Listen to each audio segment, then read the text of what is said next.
going on? Welcome to another edition of Gen Sports Corner. I'm back at you for 7/7/2022. I'm your host, Jen. This is my co-host. Introduce yourself, sir.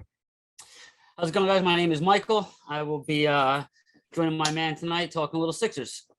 Absolutely, man. You know, we had a big summer league game today. I think the Sixers got their first win of the summer league, so that's pretty good. I did not see that today, but okay. Yeah, I didn't catch that either, but it was nice seeing that. You know, they were talking about Isaiah Joe. You know, he's one of the guys off the bench. So we got to win over the Thunder. Paul Reed had 14 and 7 rebounds. Jaden Spring. They beat the Thunder?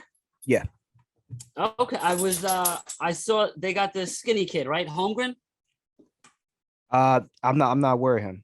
Yeah, wasn't he the number 2 pick? Didn't he go to them? Chet Holmgren?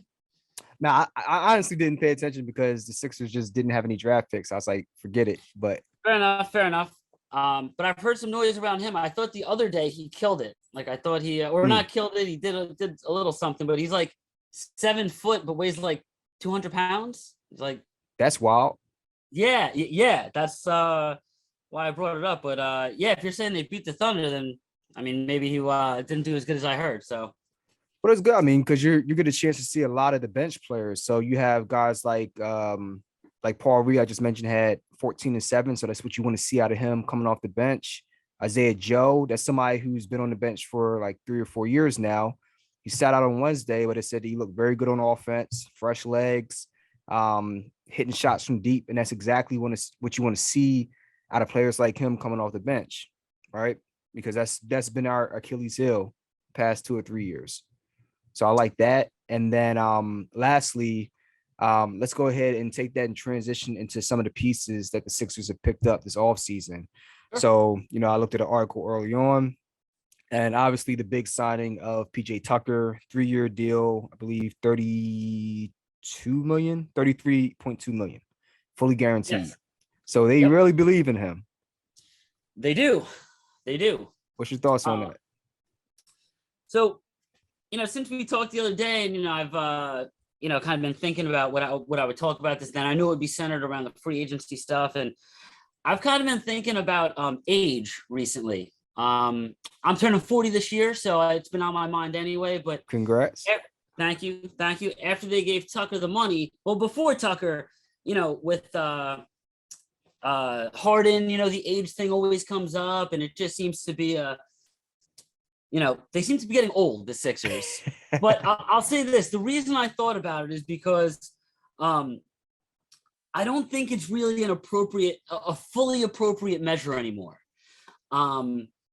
Being, biology guys, I think we know, like, you know, everybody's kind of as similar as we are. Like, you can really affect, you know, physiology by the choices you make. And I think that, to kind of bring it full circle, PJ Tucker being 37, I'll be honest, like, I know him on the court, you know, I know he's like the defensive guy who shoots threes, but like, I don't know, I haven't heard stories about him off the court. Like, I don't know if he's like the Chris Paul guy who's like went vegan and, you know, does yoga and Pilates 3 times a day and, you know, takes care of himself like that. But I wouldn't be shocked to hear that he is, you know, I mean, he's 37, and the guy, like, if you look at how many games he played and how reliable he was, like, I don't care how old you are, like that, it was impressive. We just saw him last year. We just ran into him. We know exactly who he is. Exactly. So, I think the initial is kind of like, man, you gave a 37-year-old a 3-year contract. So when he's 40, you're going to be paying him money. Mm-hmm. Like, yeah, but yeah. I think it's okay, though, because I said if he's the kind of guy who's taking, I mean, you know, Tom Brady's 45, right? I mean, he didn't. Tom Brady's first off, Tom Brady's a vampire, so he doesn't count. It's exception. That's a good point. That's a good point. So I guess the people call Harden old, right? Like, he's getting old. Like, dude, Harden's like 30. He's like 32. All right. Like, so question on that: Do you think that, so people's fears are, did he lose a step, or do you think that he was playing through a hamstring injury that he didn't let on how bad it was coming from the Nets and tried to gut his way through it, or a little bit of both? What do you think out of those 3 options? I think that I think he's lost a step. I think it's as simple as that. I don't think there's any. I mean, maybe he does have an injury, a hamstring, but I think that type of stuff is an accumulation of not taking care of yourself. Like, um, hey man, Harden's an old 32. Like nobody talks about how old Jimmy Butler is, and they're the same age. Like, Right. And that was the big concern with Jimmy Butler, and everybody loved Jimmy. Let's not get it twisted. But the big thing was people were like on the radio calling in saying, don't give Jimmy Butler 4 years, give him 3 years, right? Because they were concerned, like, in the fourth year, would he still be able to perform up to the level that would be warranting of that money? Because he's going to get paid, right? He's going to get a max contract, which I think he did with the Heat. But he hasn't shown those like serious signs of like a steep did he get the decline. max? Uh, I had to double check that. He definitely got money. Don't get me. I know that much. So let's go ahead and look this up. I don't know if Jimmy got. Yeah, he signed a max extension. Yeah. I thought he did. Yeah, he got paid. Yeah, his extension was a max for 184. Right. Yeah. So he got paid. So that was the big thing. Like, was he going to be on the decline? Were you paying for a guy that was 32 that had, he played some hard years under Tom Thibodeau up in That's true. Chicago, and then I think he reunited with him with the Timberwolves briefly. I think it was the other way around, right? Wasn't he with? Oh wait, no, you're right. I'm sorry, you're right. Yeah, yep. He was with Chicago first. Then they reunited. But like Tom Thibodeau, he leaves guys out there for 50 minutes a night, even though there's not that many minutes in the game, right? He will run hard minutes. Hard minutes. Hard minutes, city miles. So he's kind of bucked the trend there. But that was the concern here with James Harden and then a PJ Tucker. They're getting to a point in their careers, and PJ Tucker is about 5 years older. But PJ Tucker, he looked fresh last year. He's going up and getting rebounds. He's looking like a shorter version of like a Charles Barkley, like, out jumping some of our taller guys on the team, right? He's 6'5", 240, playing a 4-5. That's just not common at this age, and playing it at a high level, playing defense and really pestering guys, whether it be the Sixers or other teams in the playoffs. And then he knocked down 41% from 3-point range. So he's not going to give you a whole bunch of offense in the paint, but you set him up in the corner. That's where his office is at. So like you're getting, I wouldn't necessarily say I guess you could call him a 3-and-D guy. Like, he's not going to be flying up the court, but he will pester you and be annoying, be up in your grill and really just fluster you. And, one of those high energy guys that is just, he brings that energy. Those type of guys that when he's on the court, he brings a certain presence, and you need that. You have Embiid that brings that presence, but you need another guy, and he's one of those guys. I think I liked it overall. I think I said I think the major issue most people would have with it is the age thing, and like I said, I think with him, I think we just talked about how often he played last year, and like I said, it's 3 years, 30 million, right? So it's like 10 million a year. I mean, number one, we ain't paying him. It ain't coming out of our pockets. But relatively speaking, like that isn't, ludicrous money. It's not 25 million a year.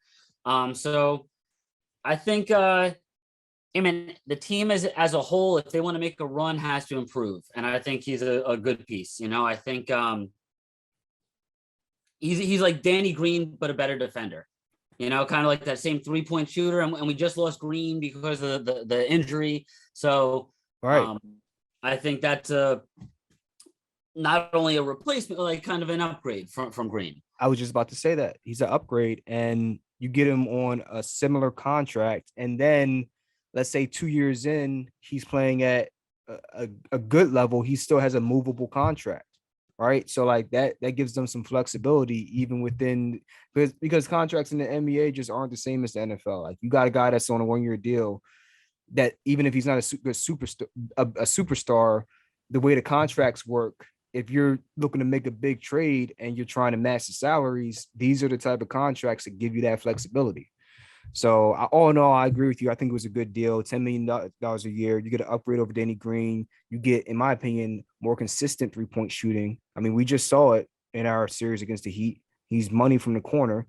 and he's going to give you that defense even more consistently than Green. So, I like the move. So, that's good. That's a great pickup. And then moving into the second guy they got, which wasn't from free agency, but in the trade, Mr. Melton from Memphis. I never get his first name right, but I do remember him really making some noise out there with Morant out there with the Grizzlies. I think it's DeAndre, maybe? Yeah, DeAndre Melton. Yeah. Because every time I hear DeAndre, I think of Jordan. It just like gives me shivers. DeAndre Melton. Yeah, DeAndre Melton. I'm sorry, DeAnthony. DeAnthony, okay. Yeah, not DeAndre. DeAnthony Melton. There you go. Hey, we're in the ballpark. So, he brings a solid shot, and he's athletic and get to the rim, and it's just going to be an upgrade off the bench at point guard. So like you don't have to lean on Max to be the guy coming off the bench. If Maxey comes in and takes a rest, you have DeAnthony Melton coming in. You can kind of mix and match who you want in next to James Harden. It's going to increase the spacing. It's going to give you consistency from your bench, because that's really what killed you. The original problem was whenever Embiid would go sit down, you had nobody to play defense, to be in the middle of the paint and really change the way teams were trying to attack us offensively. And then you lost the offensive production as well. And then once you got competent backups in Drummond and then and Andre Drummond, the problem started shifting to, okay, you didn't have good production from some of the other guys like Korkmaz and Paul Reed and so on and so forth. Like it was just lacking there, right? So DeAnthony Melton and then a PJ Tucker, huge upgrades. Yes, you didn't go get superstars, but you got two guys that are immediately going to make your second unit be able to keep pace, if not outpace the opponents, instead of getting outscored by 14 points a game, which is going to cost you, especially in the bigger games. Yeah, I agree with everything you said. I'll be honest, I took a very non-statistical approach to looking into to Melton when it first happened. I remember when I found out it was kind of late, so I was like, you know what? I'm gonna go on Reddit and see what the Grizzlies and NBA and all that. And It seemed like all the Grizzlies fans were pissed. Yeah, they're like Melton's a dude. He's this, that, the other. I just looked. I brought up like he's young. He's only 24. And like I said, it seemed like they were all not thrilled with it. And they're like, Sixers got a steal. And so I started looking into them a little bit after that. And yeah, I think what he said is correct. Hey man, don't come off the bench and hurt, and that's it. Like you don't have to be out there, running the show. Just don't cause things to go completely off the rails. And exactly. It seems like this is the kind of kid he is, the kind of guy he is. 24 years kid. 10 points, 4.5 boards, 2.5 assists. Okay, does a little bit of everything. Sure. Like I said, anytime teams fans are sad to see somebody go, I'll gladly be the recipient of that guy. Yep. Yeah, like I said, I was very aware of it, and I remember when Ja Morant went down, DeAnthony Melton did a really good job in his absence. So I don't follow them closely, but I remember hearing his name.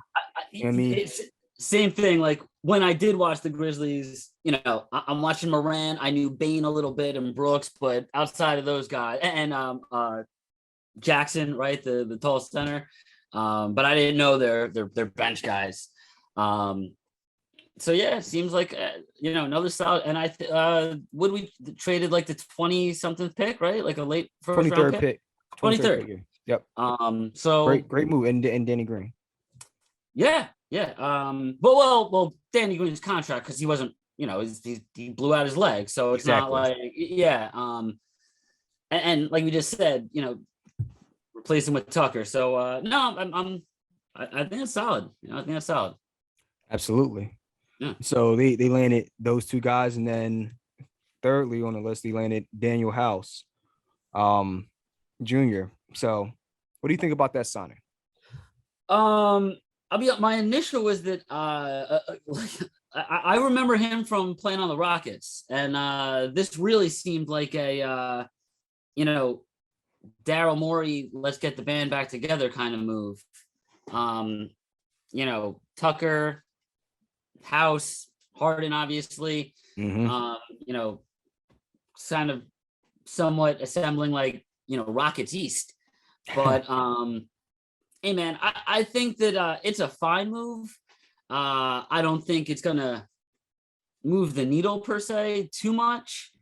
Um, I I kind of feel like they're not done. I kind of feel like they're not right. Like I don't know.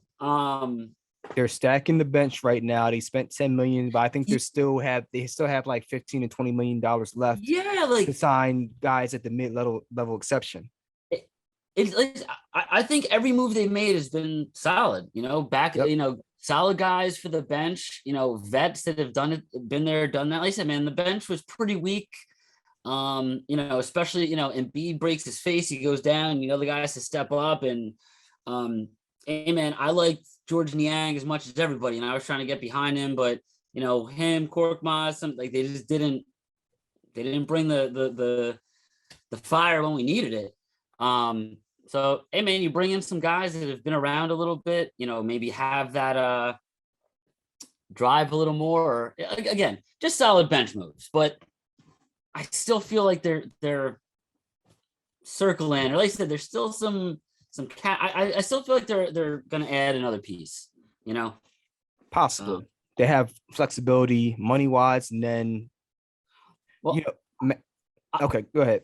I was just because you brought him up. I was sad to see because I heard for a minute that we were looking at signing Drummond again, bringing him Right, back, but right, yeah. I think he went to Chicago for like I don't remember the I think he I got think like a deal worth like 8 million a year or something like that. He I earned was it. gonna say like 2 years, like 20-ish sounded right to me, but He I could earned be it. He deserved to get starters money and starter minutes. Because there's no uh, reason. Only reason that a guy like him is a backup is just because of the day and age that we play in. Back in the early 2000s or the 90s, he would have been a starter hands down. I mean, oh, he's a we're great actually center. wrong. We're wrong. It's a 2 year, $6 million deal, Okay, 6.6. okay, I got you. Okay, that's less than I thought.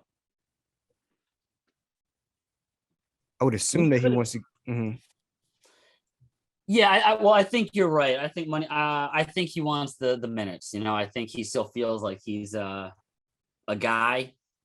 Um,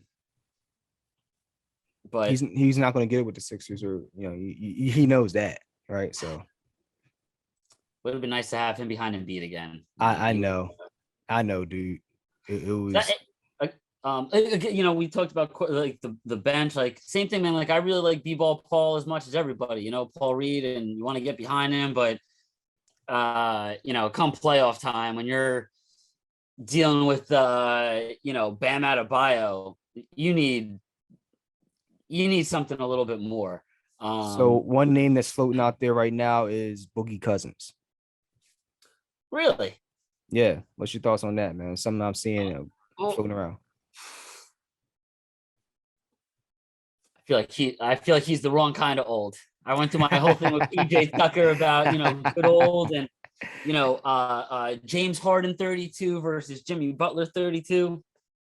I feel like So the pickings are slim. So now I agree with you 100% on that one, because you yeah. have Boogie Cousins out there, and another name that's floating out there is Montrezl Harrell, which that would be fine. However, saying right now he's facing felony drug charges in Kentucky, so Oh yeah, I was gonna say, I I don't was know like, how when that's you going to said work that, I out. was like, why do I feel like he's not gonna be available? Yeah. Yeah. Um, yeah, I don't think he might have some issues. Uh um Either way, I mean, we haven't outright said it, but I think we both kind of like they need a backup center, right? I They mean, they do. They do. yeah. And actually kind of to bring it into the last guy, the last guy they picked up, Queen. What's his first name? Trevelyan? Trevelyan Queen. Trevelyan? Yeah. So he was an all-star last Yeah. year. However, the caveat to that is it was in the G League. Well, he wasn't just an all-star. He was like the MVP. He was the whole thing. I think Paul Reed was also the MVP of the G League a couple years ago. Was he now? I believe so. Okay. I'll say this, man. When I first heard it, I was like, I looked up and like his numbers are silly. Like but he stacked the sheet. It was like 24, 25 points a game. 6, 7 rebounds, 4 or 5 assists. Then on top of that, 3 steals and a block each game. That's crazy. And I'm like, dude, that's exactly. It's crazy. Man, it's the same. Like, I hope he crushes it, man. I saw that I followed him on Twitter. He seems like he has like a good story. I think he was a JUCO kid. So he did the junior college come up and all that. I just wanted to get somebody that's like super talented, though. Like that didn't have to do. You trying to say you're not trying to hear it right now? Not man. I take that back. That was the wrong way to put it. Not super talented. With a pedigree. That's a better way. With a nice high pedigree. Went to Kentucky or Kansas. Like won a year or two at one of the. So, man, I hope he kills it. And he turned because what's the kid that on Golden State? Jordan Poole. Mm-hmm. He was in the G League last year. Like, my man's putting up serious buckets in the finals. Helped them. He was phenomenal. He hit some half court. Like he was awesome. So, can you do that? I mean, I guess that's what you hope for, but I think the odds are against him. So a guy that would make sense for me is and somebody that has been in the news connected to the Sixers. I don't know if they'll circle back to it. Was Eric Gordon.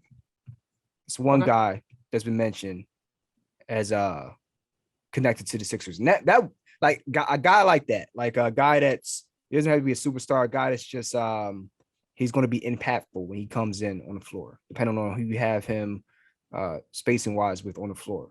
Like an Eric Gordon, or another one that's sticking out to me is Jordan Clarkson. Like a guy like that, you can make a move for a guy like that. So that's somebody I would look for as like a 6-man type of candidate, like the same ways that he have like a Tyler Hero. You want to get that type of guy. So if you could have Harden and Embiid and Tobias on the floor at one time, and then coming off the bench could be Melton and then Maxey and then a guy like Jordan Clarkson, you could have instant offense, as well as like you could play PJ Tucker more minutes with the starters and the backup. You can have like a really solid 1-2 punch, the same way as you would with like a defensive line in football. Like you just rotate guys in and they're always fresh, but you don't really have a big drop off, not necessarily in talent, but in terms of cohesiveness and scoring ability. All right. Sure. So like a move like that would make sense to me, especially with some of the cap space that they have left. So we'll see. That's a move that would make sense to me. You were talking about, you think they might have something else up their sleeve. Yes. A Jordan Clarkson or Eric Gordon, that would be something that I would think would be viable in terms of what they might still be yet to do. Sure. I think it's kind of funny that, it seemed like, the first couple of days of free agency were kind of crazy. And then the last couple of days, just like nothing, like crickets, like yeah. Everybody, I mean, the whole Durant thing, everybody's just waiting and seeing with that. And it's like, until he goes somewhere, it's like everybody else is just in a standstill. Like, yeah, they can't do nothing because you don't want to trade assets and not be able to, Exactly. It seems like every team, no matter what, like how slim of a chance, like, we can get this guy, but let's wait another couple days, see what Durant does. I know he's not going to want to come, but You think he's going to go to the Suns? Dude, I have no idea. I have no idea where this guy's going to go. Kevin's going to from, go to the team that's playing the best right now. That's so, always the answer. from what I saw, there's only a couple of teams that, so, whoever's going to get him is going to give up like 2 teams worth of players and picks, right? Like, Yes. they're Gobert just got like 4 first rounders and a pick swap, and they also gave up this year's first round pick, so that's kind of another For first Rudy round pick. Gobert? Yeah, to the That's Timberwolves. crazy. And that's they wild. also gave up like three players. What are they smoking? What are they trying to achieve? Gobert, what did they give?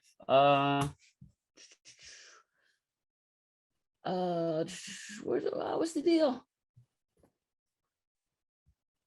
I mean, like the Oh, trade here makes we go. sense. So Yeah. it was 4 first rounders. This year's first rounder pick, Walker Kessler, as well as Malik Beasley, Patrick Beverly, Jared Vanderbilt, and Leandro Bolmaro. What? Yeah. So again, that's for Gobert. That's crazy. But if Rudy Gobert just got 4 kind of essentially 5 first round picks, yeah, he set the market. What's Kevin Durant gonna get? I mean, like 8, 10, like who knows? I know this. He's not getting 4 or 5 because that's what Gobert got. Like, Gobert's not the player that Durant, so you have to give more than that. And long story short, I think only the Suns and I think the Pelicans have like some absurd amount of picks. Right. So which is why it makes sense that he's going to go to the Suns, because like, okay, yeah, you just gave Zion Williamson one of the richest contracts in history for a guy that's barely played in the NBA, right? But you look at the Suns, they're stacked. You still have Chris Paul, who's probably going to play till he's like 60, like Frank Gore. And then you have Devin Booker. You have a team that's stacked with 3-and-D guys like Michael Bridges. And then you have DeAndre Ayton. So like, if I was Kevin Durant, I was like, Pelicans, Suns. I'm like, trade me to the Suns, man. And if you don't, then he probably has a no trade clause. So he's probably going to say no. You try to trade him to New Orleans. Listen, he won't. Yeah. Yeah, go ahead. I don't know where he's gonna go, but they're like I said, it seems like even it seems like that's frozen free agency. He's just like control, he's just behind pulling the strings, and he's like, everybody can wait. Kevin's going to be Kevin. I'll say that kind of gives me a bit of a frowny face, man, to be honest. I really like Durant. I always have. And I think it's cool, like, that he does the whole, like, he's himself thing, and like doesn't care, like doesn't seem to give a shit what people say and this and that, but like, I don't know, man. I don't know. He was likable. He used to be likable, and but does he not care though, or does he really care too much? Yeah, like that. Like, that's what I'm like.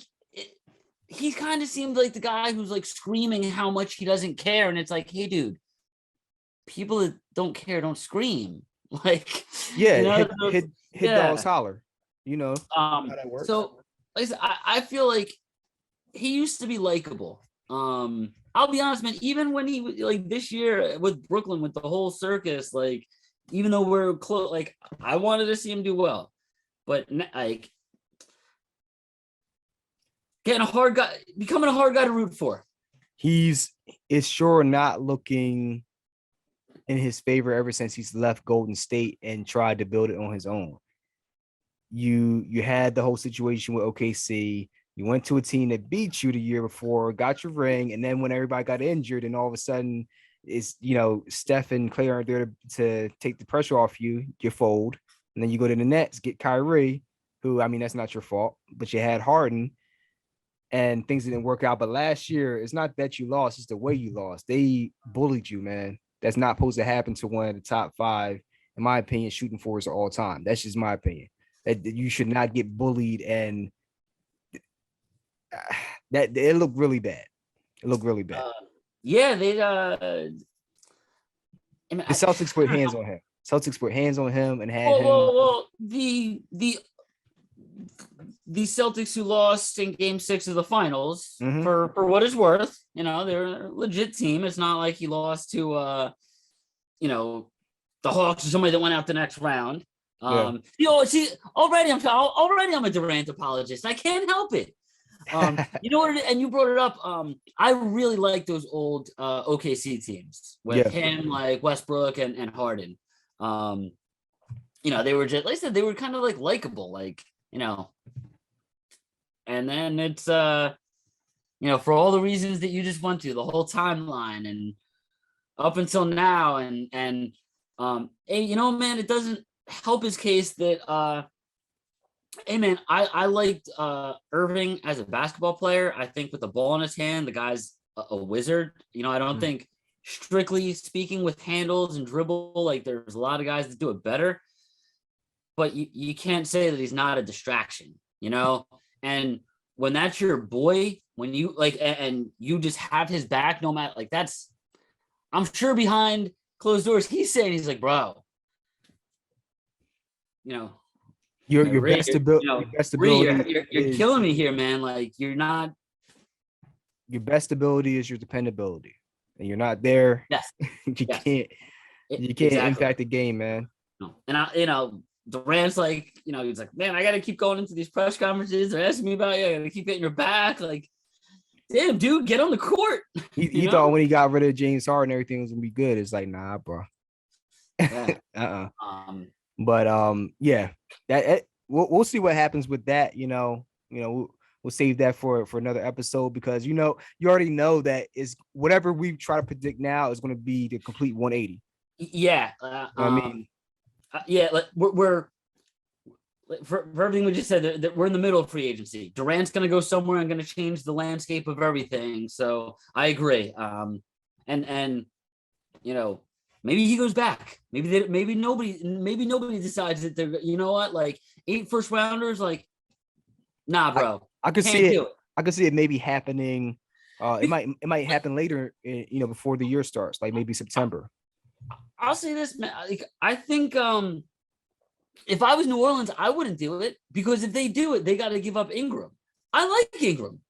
Yeah, right.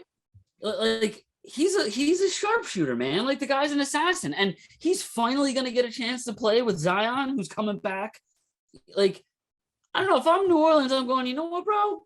No, I I'm build good. Like exactly. we're gonna we're like how many first rounders? Like no, you know what? I'll take my 8 chances over your one. Like like I don't and again that's nothing against Durant, but man, You got to be I smart. don't think. Yeah, like I don't think anybody's worth that. He like no one guy is a guaranteed ring anymore. You need more, you know. Yeah, So yeah, if he goes to the Suns, maybe, but if I'm another team, like I'm not giving up young assets and picks and all this. Like, so man, the Pelicans. If I'm a Pelicans fan, I'm pumped. I can't wait. Like, hey, dude, let's see what we got here. Like, you want to blow it up and mortgage the future for a guy nah. that's been all over the place and shown no loyalty, and who knows, maybe in a year if it doesn't work, goes, you know what, I How do want to you go re- somewhere else, How you really feel, man? right? So yeah, I like Durant, but maybe that's You seem like very conflicted. I well I you know what, Uh, uh, uh, we'll see where he lands. I guess I go around and around with it, but yeah. I, would you give up 8 first round picks for anybody? Hell no, man. Like, Unless it's Michael Jordan, it had to be like Michael or well, Kobe or something like that, man. I'll say this, like maybe like a Ja Morant, Yeah, right? yeah, yeah, yeah. Like a young, like a young superstar Right. who's just like, okay, I'll mortgage my future for Ja Morant, sure thing. Mm-hmm. Because he's young, he's up, he's hungry, the whole thing. But an older dude, hey man, it's too long, Yeah. But yo, that's a great insight, man. I appreciate you, man. I think that's it for this episode. I want to get into boxing on the next one because we got a lot of big fights coming up, a lot of big news and whatnot. But Sure. that's it for this one. Everybody, let us know what you think. Sixers fan, non-Sixers fans, lovers, haters. I don't care. Leave your thoughts in the comments below. Leave a like. If you hate me, leave a like too. Leave a like for your boy Mike too. But that being said, I'm your host, Jen. It's my co-host Mike for the night, and we out. Peace.